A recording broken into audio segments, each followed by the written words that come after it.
Hello and welcome everyone to our fifth and final event of our Finding the Way five-part webinar series with author Cap Trieger and today's special guest, Kelsey Maynard. Before we begin, I'd like to take a moment to address a few housekeeping items. Your lines have been placed on mute, but at any time, if you'd like to ask a question to either Cap or Kelsey, please use the chat function in the comment tool, and we'll address your questions at the end of the discussion. Also, to enhance your viewing enjoyment and the viewing enjoyment of others, please be sure to set your Zoom view to speaker view to more easily see the speakers. I'm Eric Pinkert out in blustery Los Angeles on this March 21st, the first full day of spring. But I'd like to change the focus from me to our two important guests today. As always, we have the author of Finding the Way, now a Wall Street Journal and national bestseller, Cap Trieger. Welcome, Cap. And our special guest, Kelsey Maynard, small business advocate at Invest Atlanta, an economic development agency whose mission is to advance Atlanta's global competitiveness by growing a strong economy, building vibrant communities, and increasing economic prosperity for all Atlantans. Kelsey, welcome. Could you provide a brief introduction of your work with Invest Atlanta and what you're looking forward to sharing with us today? Absolutely. And that was the first time I heard somebody read it so eloquently about the Invest Atlanta. So it was nice to hear. But what my particular role and what we do here in Invest Atlanta, I work in our small business development. So a lot of my time is spent communicating to our small businesses. And what we realize is it's not so much, yes, webinars are great, social media is great, but a lot of times you have to go into these mom and pops, go into these storefronts and actually meet the people and meet the owners and kind of see and experience what they need. So a lot of time I spend my time roaming the cities of Atlanta, going to various shops and plumbing centers and things of that nature and kind of experiencing. I often spend my own money to go in there and kind of see what the experience is. And then we create programs to help them. So we have loan programs or low interest rates. Again, we are the economic development arm of the city and we're not a bank. So our interest rates typically range 3% and below. So I offer them, hey, if you need funding to expand your business or get working capital or purchase some new equipment, we do have some small business loans for you that we can offer. We also have business assistance. So a lot of the businesses, it's not that they need money, but they need kind of the foundations first. So how are you documenting your cash flow? Do you have a cash flow analysis? Do you even have a profit and loss statement? Do you have how are you doing your marketing right now? And so we have organizations that we have vetted and processed to give these businesses what we call no-cost business services. And that came from just communicating with our business owners and find out what they needed and then making adjustments to help them. Currently, we have a program right now to assist with businesses that are currently in a lease in a property, and they're like, I would love to own this building. I think our business is structured to do so. But the problem now is I don't have enough capital to do the down payment. So we create a program that does down payment assistance up to $200,000 so we can assist some of our small businesses in actually owning their property and actually starting to get into the place of equity. That is wonderful. I wish we had a similar program out here in Los Angeles and look forward to learning more about it. It sounds like a latter-day de Tocqueville with a nation of shopkeepers being supported and lifted up through your efforts. Yeah. Thank you. Cap, we usually like to start with a quick synopsis of Finding the Way. If you could provide that for our participants, that would be great. Thanks, Eric. And thanks for all you're doing, Kelsey. I really enjoyed the connections in this webinar series, and it's just been fun. And once again, I'm just grateful, humbled to be here with you and Kelsey.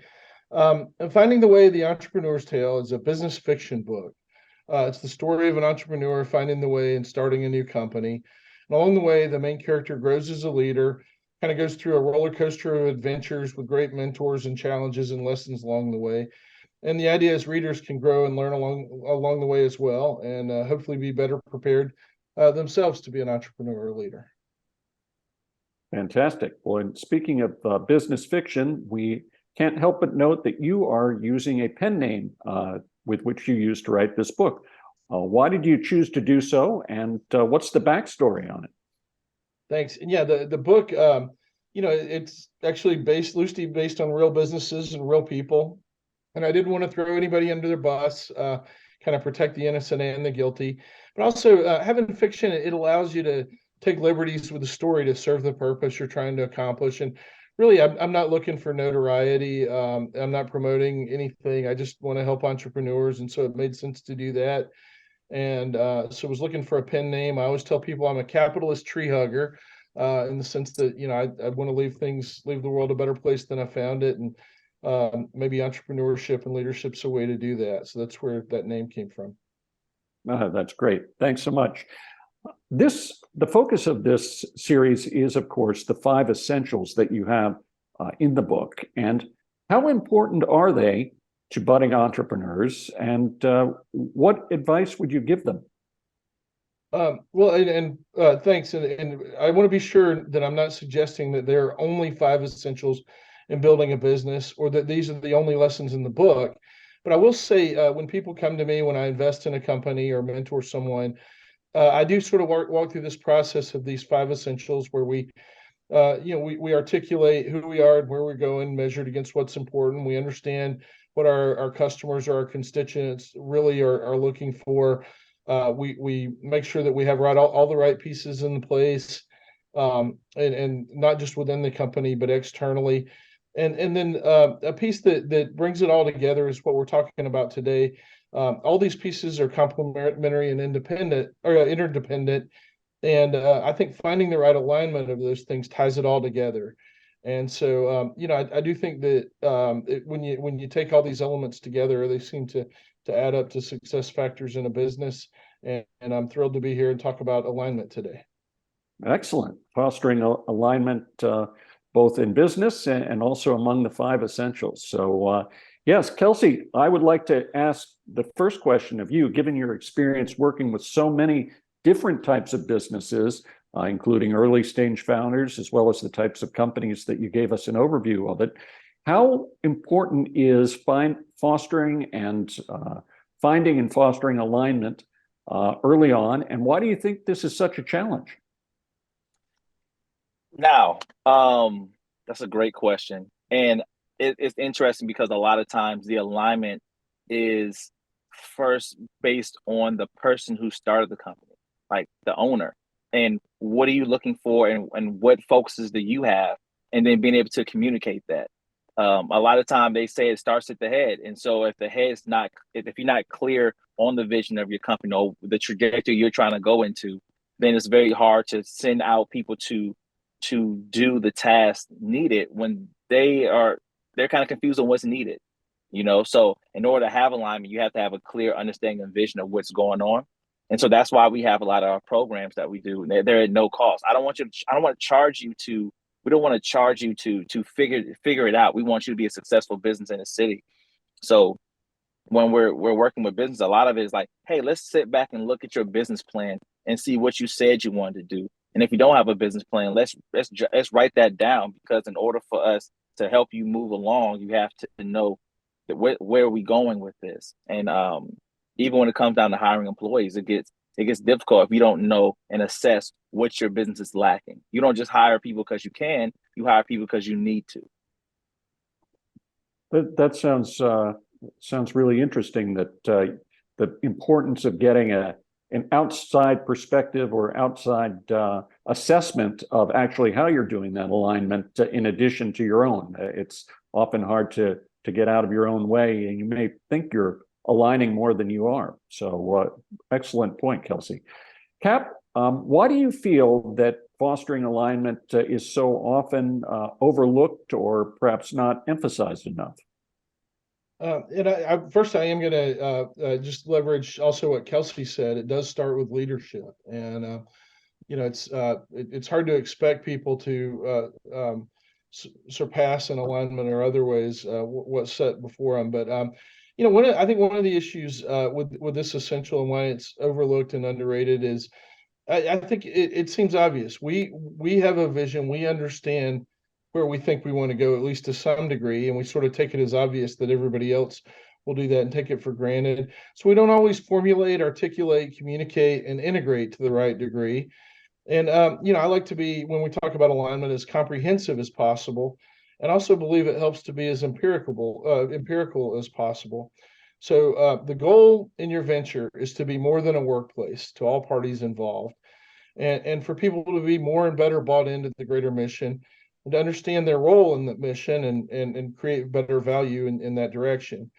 And when I talk about being comprehensive, I also want to add that, I think we talk about alignment within our team, but it really should incorporate all players in the company. And I think there's power in your outside stakeholders being bought in as well. Your customers, your lawyer, your accountant, your banker, your investor, your vendors. And I think the more that they are sort of aligned with your business, a fit for your business, I think that can be empowering for everyone.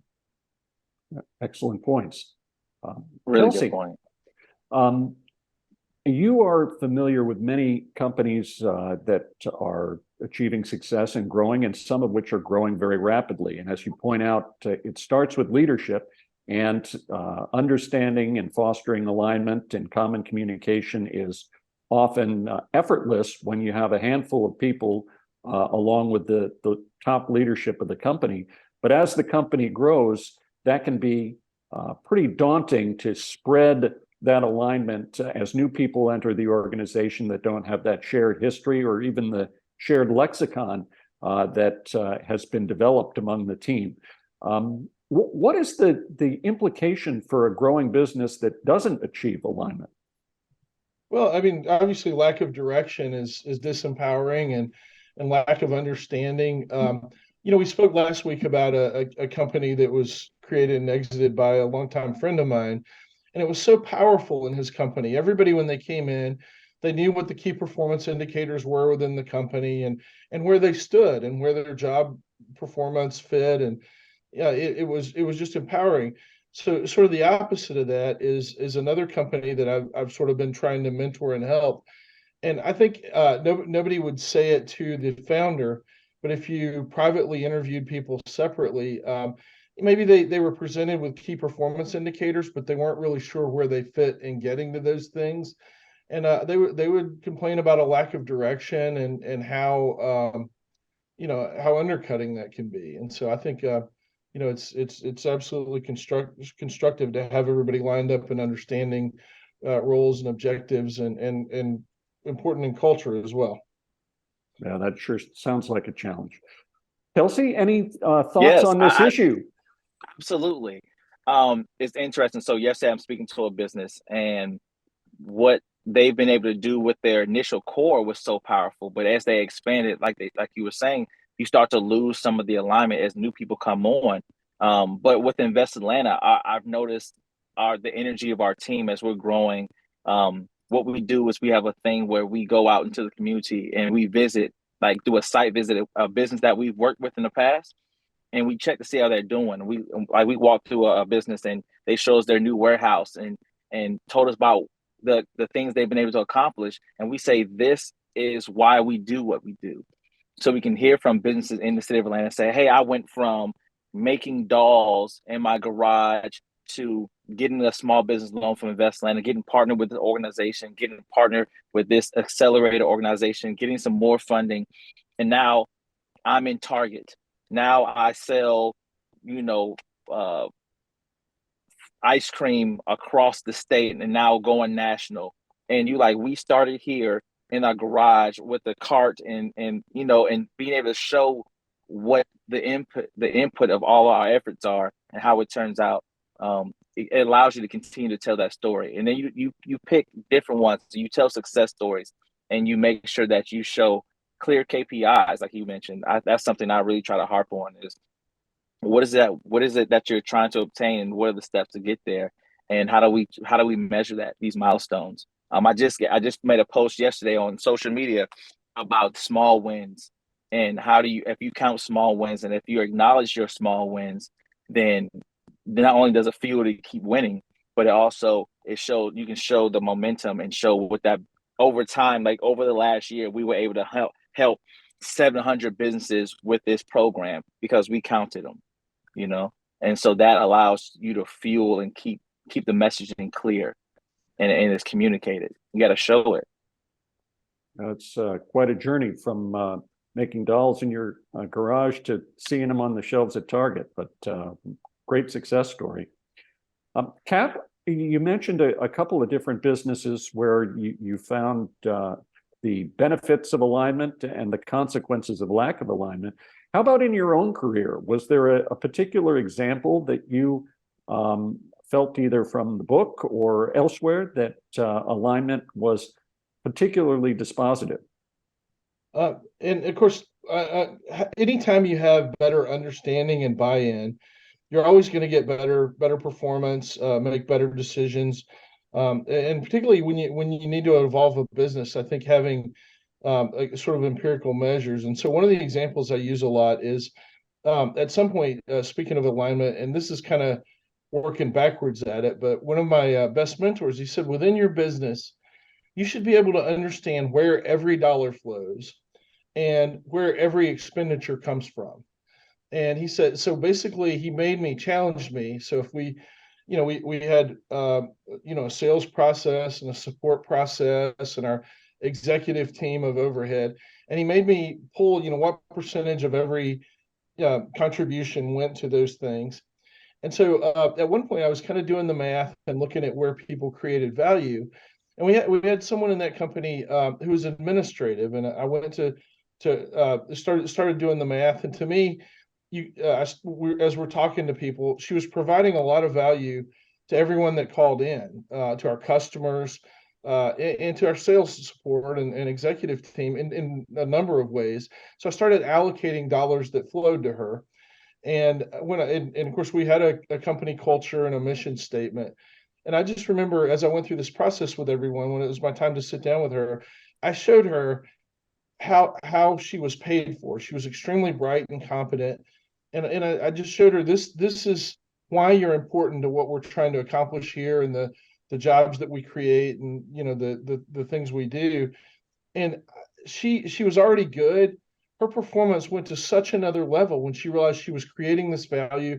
And I found out later she had been looking for another job and another career.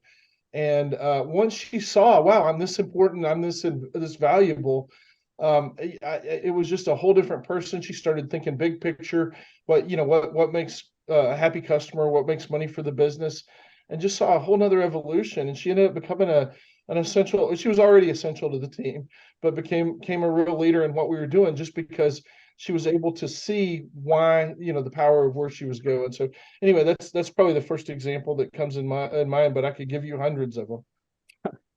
Well, that's a great one because it often, so often, roles like administration, because it is harder to measure the KPIs and the impact. Some folks don't even attempt to and don't try and measure it at all. And that factor where you said that the employee had one foot out the door that you saved her from departing is a tremendous example of the power of communication and laying bare those insights to foster alignment.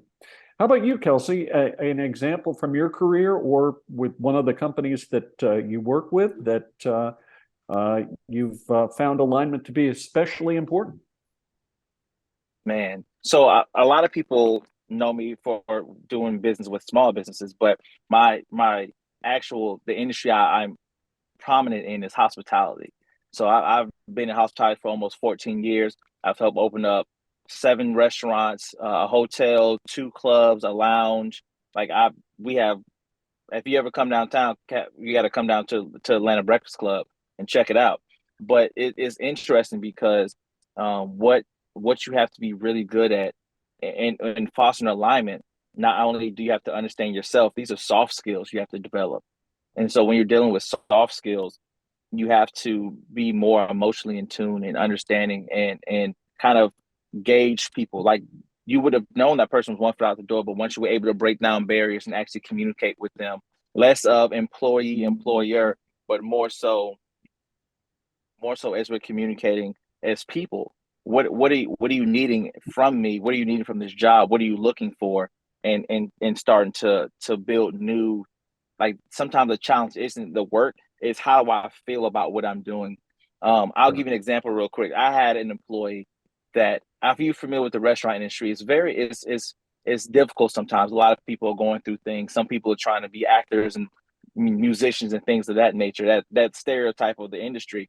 But sometimes it's like the restaurant industry. Sometimes is the second chance for a lot of people who maybe have been imprisoned or recovering from drug addiction, things like that. The industry is a very accepting and has low barrier of entry. Anyway, so we have an employee that works there. He's a server and personable. Actually, he got hired because his brother was one of the chefs. And one day we were just looking at him, I'm like, man, are you all right? And it turned out, oddly enough, that he had been battling with drug addiction. And he got arrested and we get him out of jail. Because that was our thing. Like, we're going to make sure you get out and get safe. But from now on, I'm not going to fire you, but you're going to work here every day until you say you're tired. And then the day you're tired, I'm going to check on you and you're going to have to come back to work. You're going to work every day. I'll make sure you have money in your pocket. You're going to work every day. And I'm going to check on you at all times. There's no drugs, no alcohol, no nothing. I'm going to be with you every day. I had a lot of free time at this point. But the really cool thing is that we took this time to work with him and say, hey, we want you to be a success story. We don't want you to be a fed. I want you to fall off. Actually, I took a personal interest. As a company, we took personal interest to make sure that he was stable. And 3 years later, he was one of our general managers. He just got engaged. He just had a child, and they just moved to Florida. And it's like I watched a little bit like that turn your life around and not only become like, first it was a liability, now it's a major asset for our restaurant group, and now being able to grow and build our own family. And those things is an alignment. When you think about business, a lot of times we think about money, we think about personal money if you're an owner, but what you should be thinking about is where's your impact in the community, and are you supplying jobs and allowing people to build a life. And so when you foster alignment at the core of your business, it should be, what am I creating for my neighborhood? What am I creating for my city? And am I aligned with that people that work here are better off, they can become well-to-do, they have structure, and that they're able to grow as a person, as a family person, things like that. And so I'm always excited when I hear stories like that and able to be a part of stories like that. And Eric, if I can interrupt, I just want to what Kelsey said. So many of my favorite stories are one human being at a time.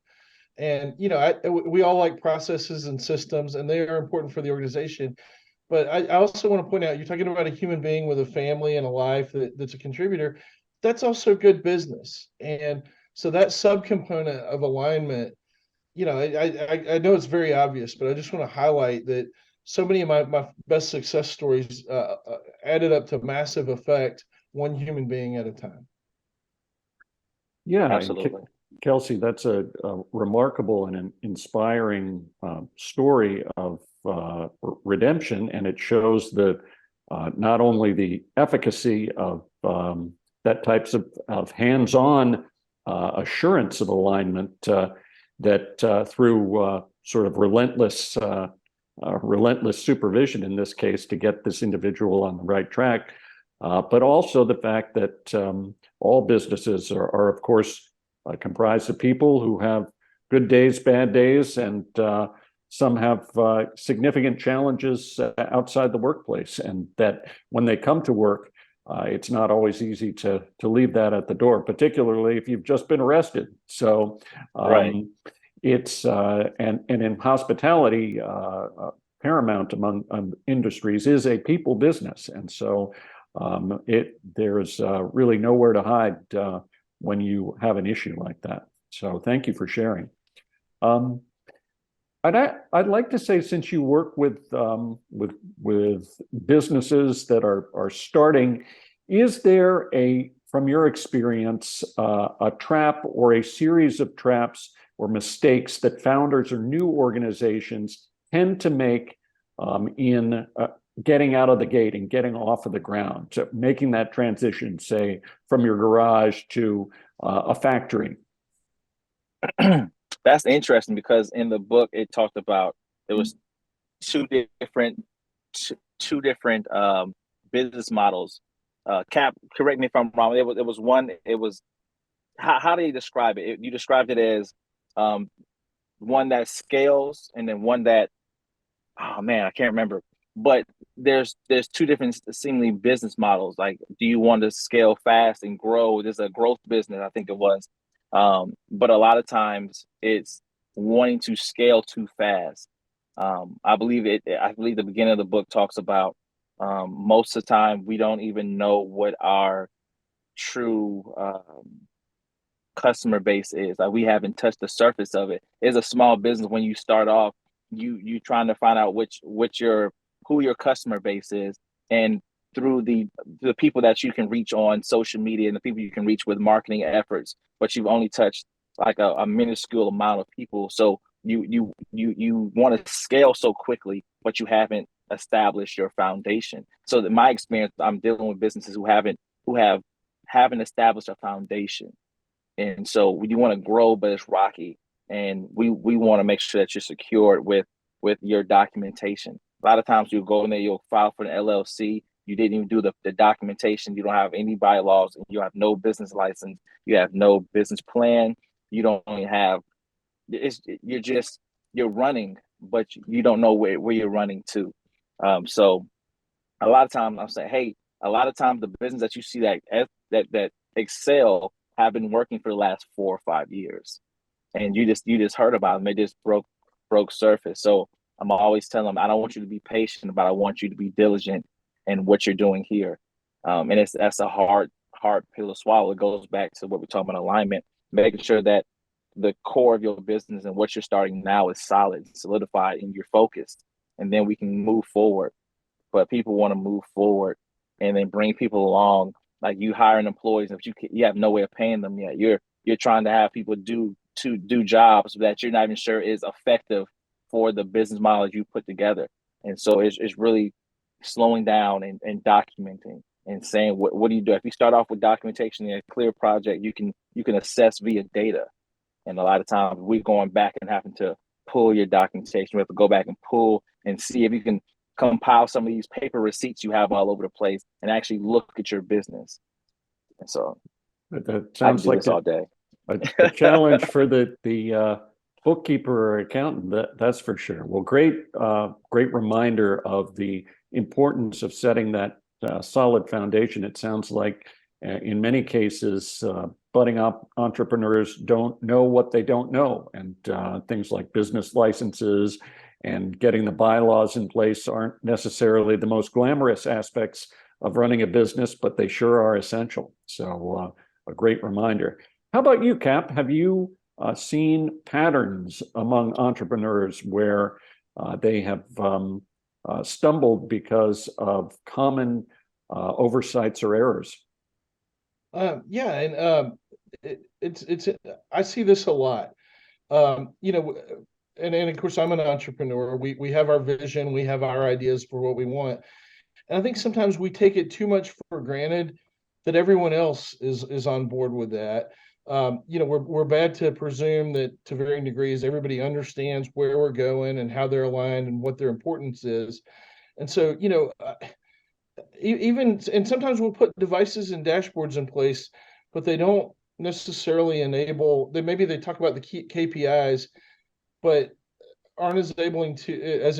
I think going back to what Kelsey said, where they can't see where necessarily they fit in it or contribute across to other things. And so I think the more that sometimes we don't realize that others don't have the level of understanding that we do of why they're important. And of course, you know, it's easier to make tough decisions when I like Kelsey used the words assess with data. And I think sometimes we make tough decisions. We think we know the answers when if we had, and this ties back to alignment, an empirical basis behind those decisions, you know, either we make them with more certainty or we make better decisions. That's excellent points. Thank you, I want to call out real quick. I think a lot of people watch recordings of this, but I noticed we had a couple of celebrities drop by again. Monica Dolores Hooks and Kashi Sagal, and of course got a great crowd again here today. It's always it's always fun to announce our celebrity visitors. So thanks for the Right. shout out count. Before we turn to audience questions, I wanted to give you, Kelsey, an opportunity to opine if there's one main lesson or main point that you hope our audience takes away from this discussion.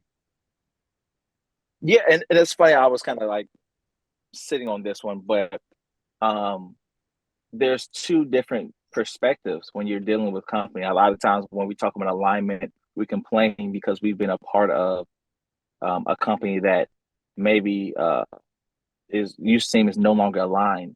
That you don't know why you're working there anymore. You don't feel the passion anymore, and you get to a point where you get distracted from what the main goal is, or maybe it's not communicated to you correctly or effectively anymore.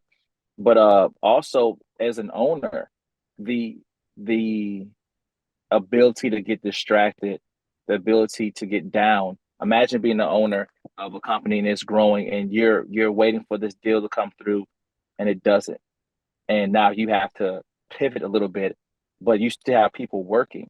How like the difficulty it is to stay aligned. Once you're aligned, it doesn't. It's like going to the chiropractor. Just because I went once does not mean I'm going to be aligned next week. And so it's a constant reassessment and a constant communication, and that's usually where things break down in life is communicating and not over communicating, but just communicating just enough to make sure everybody's okay. And sometimes just going and checking on that one person makes all the difference between them continuing working and pushing forward or quitting. So sometimes the alignment isn't something grand. It's really the small personal gestures that you make in your business of communicating and make sure that you say, "Hey, great job. I know you stayed late. I thank you. I know you coming early. I thank you." And that part of alignment is sometimes where it all begins. And just once you get so busy, everybody gets so siloed and so separated that we no longer have. It's like thinking about a chiropractor. We're no longer aligned. We're separating, and that's when things slide in. That's when you have arthritis and problems and achy bones, and it gets bad. And just try our best to communicate effectively. Love the chiropractor example and the reminder that just because you were aligned last Tuesday doesn't mean that you're aligned this Tuesday. And it's a great segue to our first audience question, which I will direct to Cap. What role does effective communication play in achieving alignment, and how can leaders ensure that their message is being heard and understood by all team members? And that understood point is often the critical one versus even being heard. First, I gotta say, Kelsey, I want to steal the chiropractor thing. I could steal that and run with it. That's it does. It's a great sort of metaphor. And but yeah, so of course, effective. I think anybody at a high level would tell you effective communication is important, but I think some of it is results speak. I think if somebody is bought in, their performance is going to improve, and the results that come from them, the kind of questions people ask. But I do think that we talked about empirical measures. I think there are a lot of systems out there. I think one of my companies, we tied our CRM to our accounting software, and in having that in place, you could see where as people within the organization interacted with our customers, you could see where um, they fit our organizational alignment, I guess, I'm not saying it very well, but you could see direct impacts of each customer interrelation, and then we could tie it back to a sort of a funnel. Another example, though, that comes to mind in terms of ensuring is I know at one point I was working with a outside accountant through a business issue, and the accountant was just sort of doing their job, and I realized they weren't giving us what we were really looking for. And so I sat down and spent some time. Here's our long goal. Here's what we really want to accomplish. And it was funny. You could see the response then. The guy started thinking, wow, yeah, he started presenting things that I hadn't thought of, and bringing more stuff to the table. And so when you're asking how you can tell, I think you can start watching the questions, the points that people bring up that validate they see the bigger picture of where you're going and where they fit in it and how they can help get you there. Articulately and eloquently put. Thanks, Cap. Next audience question. I'll direct this one to you, Kelsey. What are some common challenges that leaders face when trying to align their team around a shared vision? And how can they overcome these challenges?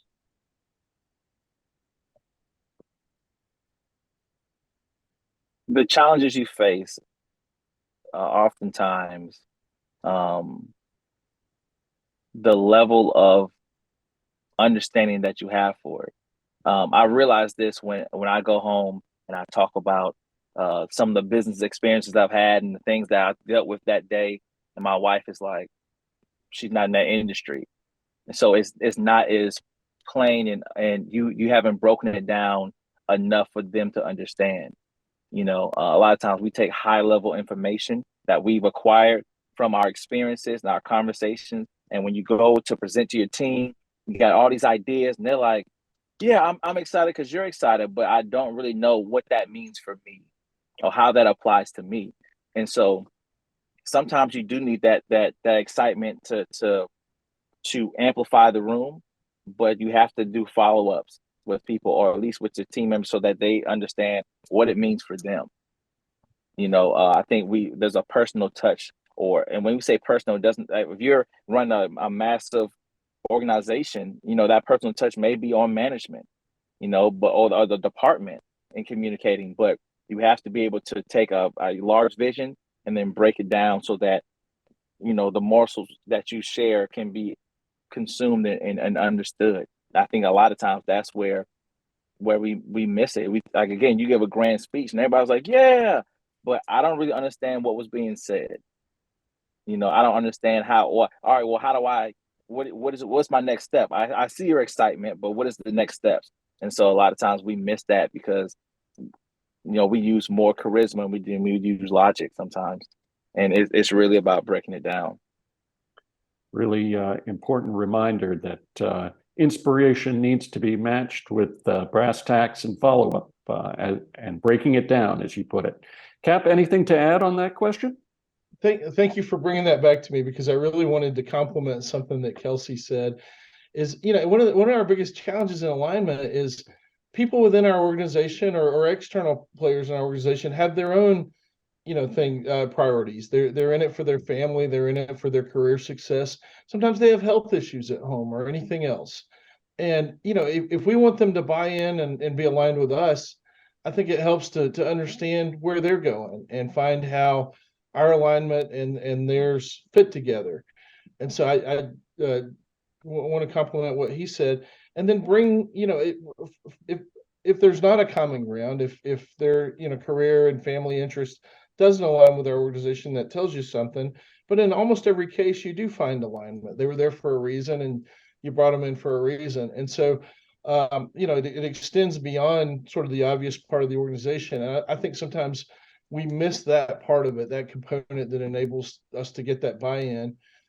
So that would be sort of the next thing. And I'm going to cheat. I know we don't have as much more time, Eric. So I'm going to look ahead at the next component, because it comes exactly back to this question, where the next question from Ryan Cruz is, how are trust and alignment related, and how can leaders build trust within their teams? And I think this is the point that Kelsey made, is exactly that. If when you're aligned, when people know where they stand, where you stand, where you're going, it's obvious, and you've proven that that's real and genuine. That in itself is a trust factor. What you see is what you get. You don't get surprises. You know where you stand. Decisions are not subjective. They're not. They're based on things that make sense where we're aligned, and so it solves any number of big problems, and it makes it so much easier to trust. You hear people. One of the quotes I've heard people say is, "I trust someone as far as their incentives are aligned with mine." And if we're in line, and the incentive may not be money, it may be, making the world a better place, or, empowering people's families, or whatever it is. But when you can see that people's incentives are aligned with yours, it sure makes it easy. Excellent points. Kelsey, thoughts on the intersection and interweaving of alignment and trust? Again, if if your employees or your vendors or your partners don't trust you, then it becomes cancerous. Because if there's employees who maybe don't feel seen or don't feel trust, like I don't trust where we're going with it. I don't feel like the direction we're going. We used to be about this mission, but now it seems so money driven that we're making bad decisions. I don't feel comfortable with it. They start to chirp.